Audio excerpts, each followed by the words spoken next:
हरे कृष्णा। कैसे हैं आप सभी का स्वागत है Radhe Krishna tarot one channel पे। तो चलिए आज की कलेक्टिव रीडिंग में हम देखने वाले हैं लाइफ प्रॉब्लम्स वर्सेस यू।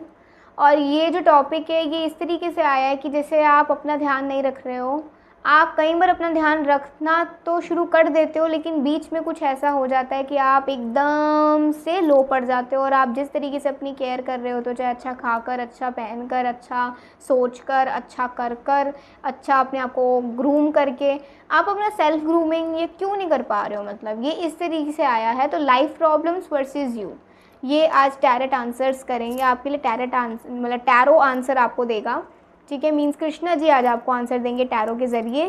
तो लेट्स सी। अभी आपने कुछ नहीं करना है, बस इस बारे में आग्रह करना है कि लाइफ प्रॉब्लम्स वर्सेस यू, ये आप दोनों के बीच में, आपकी ज़िंदगी और आपके बीच में क्या ये सिलसिला चल रहा है।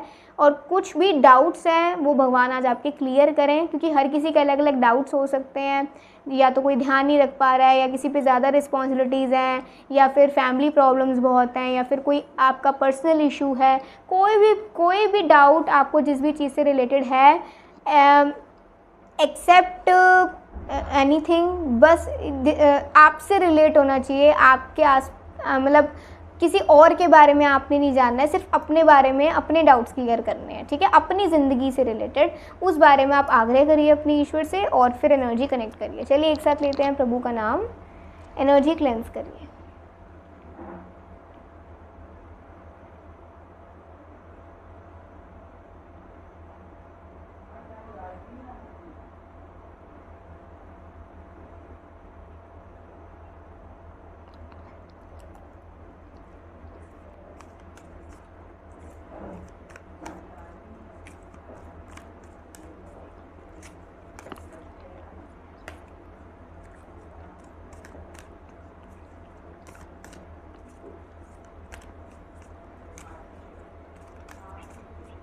लेट्स सी कि लाइफ में आपकी ज़िंदगी कैसी है, प्रॉब्लम्स कैसी हैं, और आप उन दोनों के बीच में क्या कर रहे हो, ठीक है। लाइफ कैसी है अभी। Chariot, two of summer,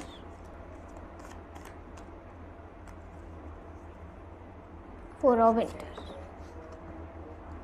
problems देखते हैं, प्रॉब्लम्स कैसी हैं।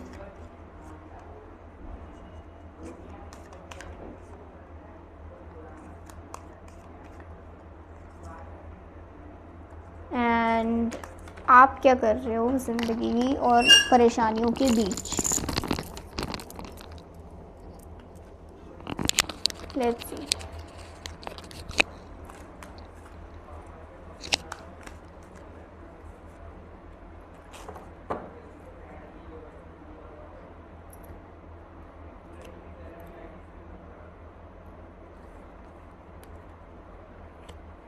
पहले 3 कार्ड्स की बात करी जाए कि आपकी एक्चुअल में ज़िंदगी कैसी है, जो आपको दिख नहीं रही है, ठीक है। जैसा आप देख रहे हो और जैसी आपकी ज़िंदगी है, मुझे लग रहा है कि आपको अपनी लाइफ में या तो करियर में सक्सेस की ज़रूरत है। आप करियर में अपने किसी रिज़ल्ट का वेट कर रहे हो, आप अपने करियर में बहुत आगे बढ़ना चाहते हो, स्पॉटलाइट क्रिएट करना चाहते हो, सारी स्पॉटलाइट अपने पे चाहते हो।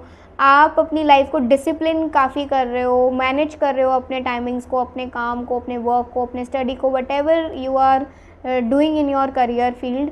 आप उन सब चीज़ों में एक मैनेजमेंट ला रहे हैं, आप एक डिसिप्लिन क्रिएट कर रहे हैं अपनी ज़िंदगी में, जो कि बहुत अच्छी बात है। डिसिप्लिन क्रिएट होना ही चाहिए ज़िंदगी में, और मैनेजमेंट भी होना चाहिए टाइमिंग्स को लेकर, जो आप बहुत अच्छा कर रहे हो। एक सक्सेस आपके पास इस तरीके से भी आएगी, ठीक है। सक्सेस के स्टेप्स पर आप चल रहे हो, ओके। अगर ये कोई लव रिलेटेड प्रॉब्लम है, लव लाइफ को लेकर प्रॉब्लम चल रहा है, तो आप एक सीरियस कमिटमेंट चाहते हो किसी इंसान से जो आपके सभी प्रॉब्लम्स को, माइंड प्रॉब्लम्स को दूर कर दे, ठीक है। आपको पूरी तरीके से एक्सेप्ट करे, किसी भी तरीके से जज ना करे, आपको बिना जजमेंटल हुए आपसे प्यार करे। आप एक ऐसा रिलेशनशिप चाहते हो जिससे कि आप अपने पास्ट ट्रॉमा से हील हो सको, ठीक है। आप एक ऐसे इंसान से प्यार करना चाहते हो, और उसको भी आप डिवाइन से चाहते हैं कि मेरे से भी कोई प्यार करे। मैं तो लोगों से प्यार करती हूँ, लेकिन लोग मुझसे प्यार नहीं करते, तो अब मुझे ऐसा कोई चाहिए जो मुझसे भी प्यार करे, ठीक है। ये 2 कार्ड्स आपके करियर और लव को लेकर आ रहे हैं।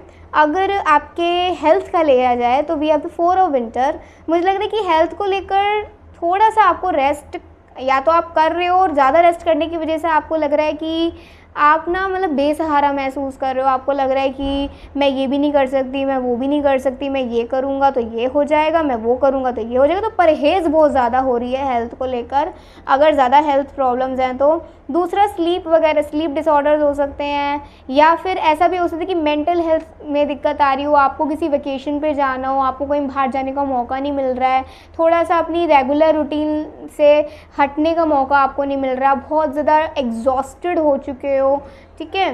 मतलब जैसे हमारी फ़िज़िकल बॉडी तो सही रहती है कि सोने के बाद थोड़ी फ्रेश नज़र आती है और हो भी जाती है फ्रेश, एक्टिव हो जाती है काम में, लेकिन रोज़ रोज़ को रूटीन फॉलो करते करते करते करते ना कई बार मन बहुत अशांत हो जाता है, मन को ऐसा लगता है कि यार मुझे छुट्टी चाहिए। तो आपके मन को छुट्टी चाहिए, हेल्थ रिलेटेड आपकी लाइफ ऐसी आ रही है। तो ये 3 तरीके से मुझे ये समझ आया है।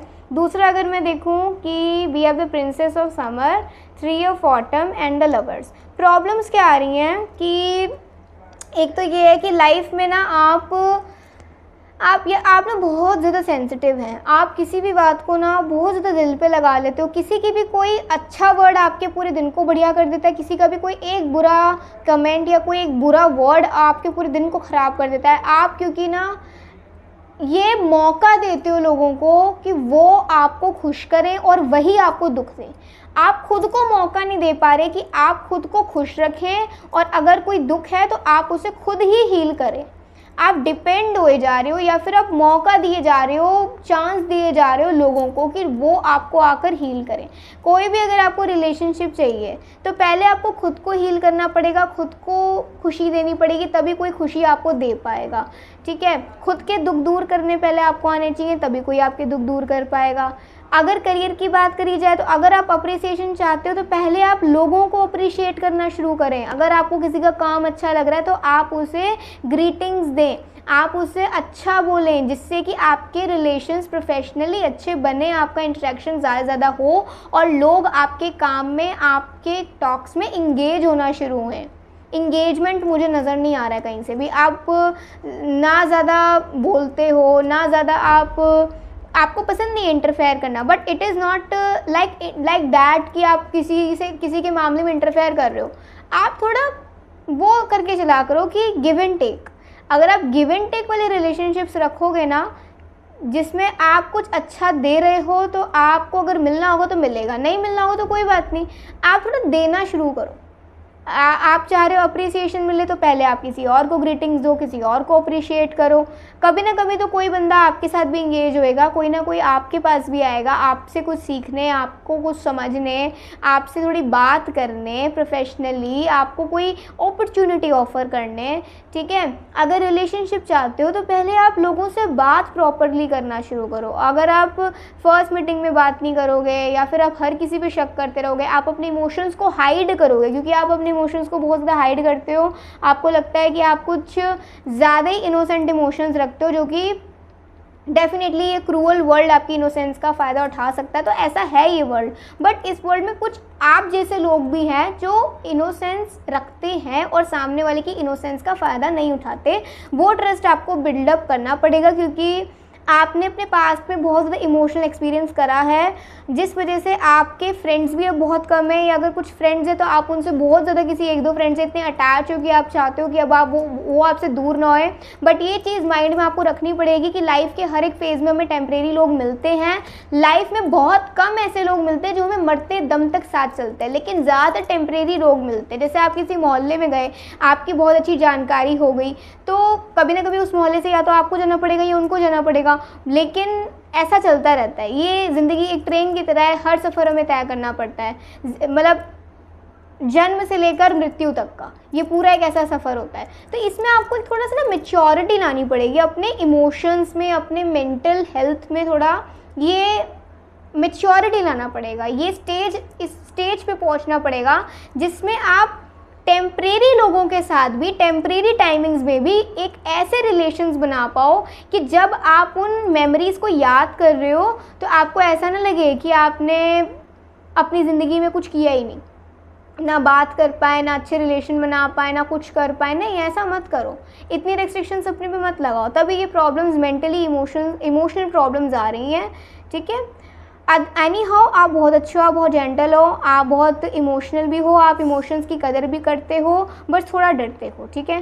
3 ऑफ ऑटम की अगर बात करी जाए तो मुझे लग रहा है आप अपने पैशन को फॉलो नहीं कर पा रहे हो अपने करियर में, आप काफ़ी कंफ्यूज चल रहे हो कि आपको करना क्या चाहिए, आप किस चीज़ को ज़्यादा बेहतर कर पाओगे।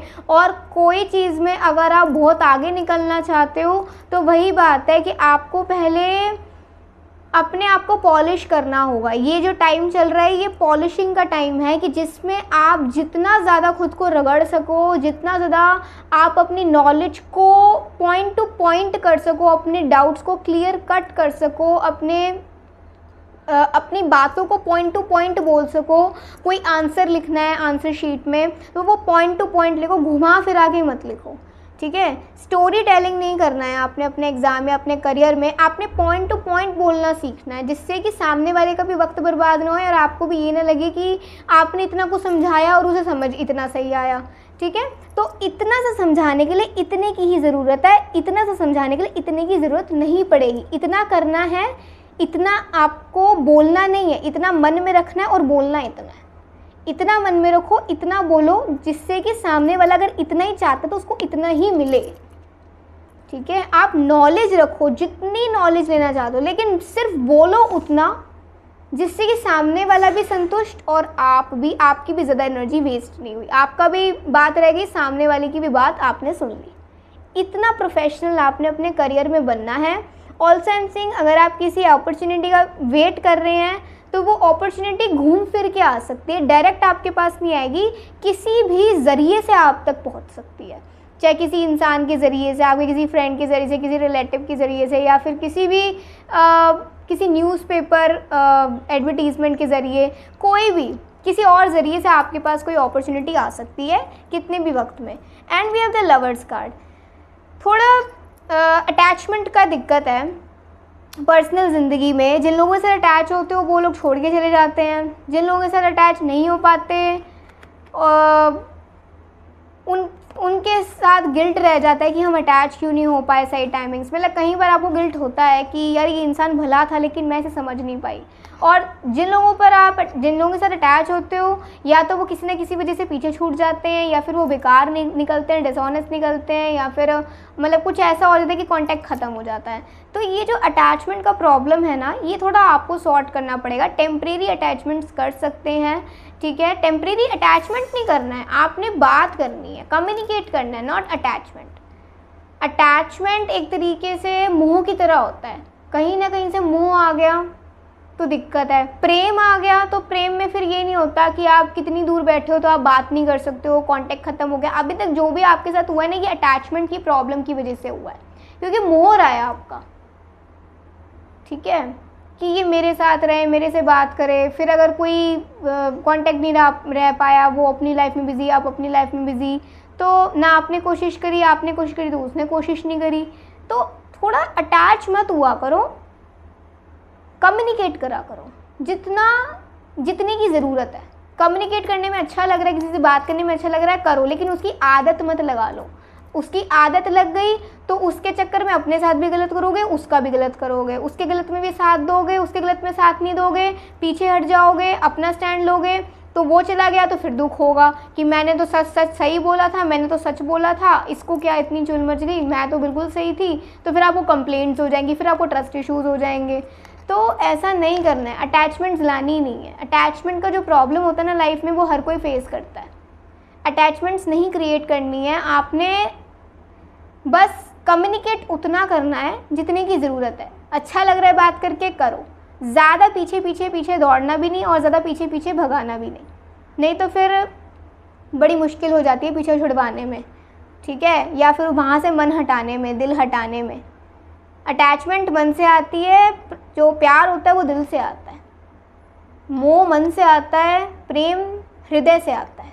अभी प्रेम समझा नहीं, हृदय से आया नहीं, और जिन लोगों के लिए अगर है तो समझो डिफरेंस क्या है, ठीक है। जिन लोगों से आपने अटैचमेंट्स रखी हैं और जिन लोगों से आपको सच में प्यार है, आप वो डिफरेंस समझो, तो आपको सारी चीज़ें क्लियर आउट हो जाएंगी, सारी प्रॉब्लम्स आपकी क्लियर आउट हो जाएंगी। किसी ने आपसे कोई गलत करा, आप उसे माफ़ भी कर पाओगे, या फिर आपने किसी के साथ कुछ गलत करा तो आप उससे डायरेक्ट माफ़ी मांगना चाहते हो, मांग सकते हो, नहीं मांगना चाहते नहीं मांग सकते, गिल्ट हो रहा है, भगवान से मांग सकते हो कि दोबारा ऐसा नहीं होगा, भगवान मैं इन अटैचमेंट्स के चक्रव्यूह में नहीं फंसूंगा। और अटैचमेंट्स ही है इंसान की जो उसे आगे बढ़ने नहीं देती हैं, और यही चीज़ है आपके साथ। अभी आप क्या हो ज़िंदगी में, किंग ऑफ विंटर का कार्ड आ रहा है। आपकी जो पर्सनालिटी है ना वो बहुत नॉलेजेबल है। आपके अंदर इतना नॉलेज है ना कि आपको कोई भी लाइटली नहीं ले सकता, बट फिर भी क्यों? क्योंकि यू आर इमोशनल, आप बहुत सेंसिटिव हो। आप अपने इमोशंस में खुद ही फंस जाते हो, लोगों को फंसाने की ज़रूरत भी नहीं पड़ती, आप खुद फंस जाते हो अपने इमोशंस में। अपने इमोशंस को हैंडल करो, चाहे वो आपके कैसे भी इमोशंस हो, गुस्सा हो, एक्साइटमेंट हो, खुशी हो, दुख हो, ठीक है, या ओवर थिंकिंग हो, कन्फ्यूजन हो, कुछ भी हो, लेकिन आपने अपने मन पर काबू करना है। अपने मन, अपनी थिंकिंग, अपने थॉट्स पर काबू करना। थॉट्स कहाँ से आते हैं? जब हम उसे फील करते हैं, हम हमारे इमोशंस में से आते हैं हमारे थॉट्स, और थॉट्स फिर कुछ ना कुछ हमें तड़पाते ही रहते हैं, हमें कुछ ना कुछ गलत करवाते ही रहते हैं, और हम जो एक्चुअल में हैं वो हमें बाहर निकलने नहीं देते, हम अपनी ओरिजिनलिटी को फॉलो नहीं कर पाते। तो आपकी ओरिजिनलिटी यही है कि आप बहुत नॉलेजेबल हो। दूसरा, आप बहुत एक्सपीरियंसड हो, आपने अपनी लाइफ में इतना एक्सपीरियंस करा है, लेकिन एक्सपीरियंस करके सीखना बेटर है, लेकिन एक्सपीरियंस करके ना सीखना, कोई लेसन ना लेना और बार बार मिस्टेक्स को रिपीट करना, वो गलती इंसान की ही होती है, आपकी किस्मत, और आपकी किस्मत की नहीं, भगवान की नहीं, आपके खुद के कर्मास की होती है। ठीक है, तो अब आप खुद सोचें कि आपने एक्सपीरियंस करके कुछ सीखा है या एक्सपीरियंस करके बस भूल चुके हो एक्सपीरियंस को, लेसन्स ग्रैब ही नहीं करें, लर्न ही नहीं करें। तो लेसन्स लर्न करें और समझें कि आपकी पर्सनालिटी क्या है। फेयर माइंडेड हो आप बहुत क्लियर कट बोलते हो, और आपकी पर्सनालिटी ऐसी है कि आपको पॉइंट टू पॉइंट बोलना आना चाहिए। अगर आपने अपने करियर में कर लिया तो सक्सेस ही सक्सेस है। ठीक है, थोड़ा बहुत दिक्कत होगी, लेकिन बेटर से बेटर अपॉर्चुनिटी मिलेगी। नेगेटिव चीज़ों से निकल जाओगे, दबाते रहोगे मन में तो दिक्कत आएगा। थोड़ा डिप्लोमेसी भी करियर में दिखाना पड़ता है, थोड़ा अपने फ़ायदे के लिए। बिजनेस माइंडेड थोड़ा बनना पड़ता है करियर में, अगर अपना फ़ायदा चाहिए तो। ठीक है, प्यार की बात करें तो फेयर माइंडेड होना ज़रूरी है। जो चीज़ समझ नहीं आई, अच्छी नहीं लगी, साफ बोलो। मन के अंदर रखोगे तो एक नई दिन जाकर वो गुस्सा फूटेगा और रिलेशनशिप पे बहुत गलत असर पड़ेगा। तीसरा, हेल्थ की बात करी जाए तो हेल्थ से रिलेटेड आपको लगता है कि आप कुछ कर नहीं पा रहे हो, आपको बहुत लेज़ी महसूस हो रहा है, बेसहारा महसूस हो रहा है, बहुत हैंडीकैप महसूस हो रहा है, तो आपको पता है आपके अंदर कितनी कैपेबिलिटी है, आपका शरीर इस अवस्था में क्या काम कर सकता है और क्या काम नहीं, उसमें डिफरेंस देखो। आपकी लाइफ की सिचुएशंस में आपकी बॉडी और आपका माइंड कैसे काम कर सकता है और कैसे नहीं, वो आप सोचो, वो काम आपका है, क्योंकि आप जानते हो अपनी कैपेबिलिटी। ओके, लाइफ और सिचुएशंस की वजह से खुद के मन और दिल को फंसाओ मत, इसे आज़ाद रखो कि प्रॉब्लम्स भी आपके मन को जकड़ ना पाएँ, और जो लाइफ है, मतलब जो लाइफ आपकी जो भी डेस्टिनी है, ये जीवन है, ये भी आपके मन और हृदय को वो ना कर पाए अपने काबू में। इसे खुल कर जियो अपनी ज़िंदगी को। आप बहुत ना अपने कंट्रोल में आ रहे हो, आप इतना ज़्यादा भी नहीं कंट्रोल करना कि आप खुद रेस्ट्रिक्टेड महसूस करें। थोड़ा केयर फ्री रहो, थोड़ा सीरियस एस्पेक्ट्स पे ध्यान दो, बैलेंस करके चलोगे तो सही रहेगा। अपने इनर चाइल्ड पे भी ध्यान दे पाओगे, और अपने हृदय पे भी ध्यान दे पाओगे, और अपने मन पर भी। मन हृदय साथ हो गए तो डिसीज़न जहाँ मन से लेना है वहाँ से भी हो जाएगा, जहाँ दिल से लेना है वहाँ ले पाओगे, क्योंकि हमेशा निर्णय मन से होता है और प्रेम हृदय से होता है। ये चीज़ आपको आनी चाहिए। डिसीज़न कभी भी दिल से नहीं लिया जाता, मन से लिया जाता है। डिसीजंस करने हैं, फेयर माइंडेड होना है तो मन से रहें, प्रेम करना है, प्यार करना है तो फिर वो मन की बातें नहीं आनी चाहिए, फिर वो हृदय से करें। ठीक है, तो ये चीज़ आपके लिए आई है। आई होप आज की रीडिंग से आपको समझ आ गया होगा कि लाइफ प्रॉब्लम्स वर्सेस यू, आप कहाँ जा रहे हो, कहाँ नहीं जा रहे हो, आपको क्या करना चाहिए, क्या नहीं करना चाहिए। दोबारा सुनने का मन करे दोबारा भी सुन सकते हो। एक कार्ड और निकाल लेते हैं आपके लिए कि आने वाला फेज़ कैसा है। ठीक है, आने वाला लाइफ फेज़ आपका कैसे होने वाला है। किंग ऑफ स्प्रिंग, आने वाले वक्त में फाइनेंशियल विंडफॉल होगी या फिर आपके अंदर की स्किल्स बढ़ेंगी, आपका काम और बढ़िया होने लग जाएगा, या फिर आपको एक कोई ऐसा सपोर्टर मिलेगा जो आपके पैशन को फॉलो करने में आपको मदद करेगा, या फिर एक बहुत ही बढ़िया लविंग पार्टनर आपको मिलेगा। ठीक है, कोई अच्छा डॉक्टर भी हो सकता है जो आपकी हेल्थ प्रॉब्लम्स को ख़त्म कर दे या फिर अच्छा हीलिंग दे दे। ख़त्म तो नहीं, लेकिन एक ख़त्म भी कर सकता है, या फिर एक अच्छा ट्रीटमेंट आपको ऑफ़र कर सकती हैं वो डॉक्टर, जिससे कि आपको अच्छा हीलिंग मिले। ओके, पैसों की प्रॉब्लम दूर हो सकती है, हेल्थ की प्रॉब्लम दूर हो सकती है, या फिर आपके जो खुद का काम है वो अच्छा और हो सकता है, जिससे कि फिर सक्सेस तो आएगी आपके पास कभी ना कभी। ठीक है, तो अभी आप बहुत ज़्यादा इंस्पायरिंग होने वाले हो, आपकी बातें बहुत इंस्पायरिंग होने वाली हैं, आपका नॉलेज बढ़ने वाला है, आप बहुत क्रिएटिव होने वाले हो, बहुत इनोवेटिव होने वाले हो, और आप समझदार होने वाले हो, मीन्स आप मैच्योर होने वाले हो। तो ये अब आपके लाइफ फेज़, जो अगला फेज़ आने वाला है, इसमें पर्सनैलिटी आपकी ये रहेगी, और यही है आपकी पर्सनैलिटी। अगर आप बहुत ज़्यादा अनइमोशनल हो रहे हो ना, सिर्फ ये शो करने के लिए कि आप एक इमोशनल पर्सन नहीं हो, क्योंकि लोग ना खुद को इमोशनल पर्सन कहने से घबराते हैं, और वो इसलिए घबराते हैं क्योंकि आज इस क्रूअल वर्ल्ड में लोग इनोसेंस का फ़ायदा बहुत उठाते हैं।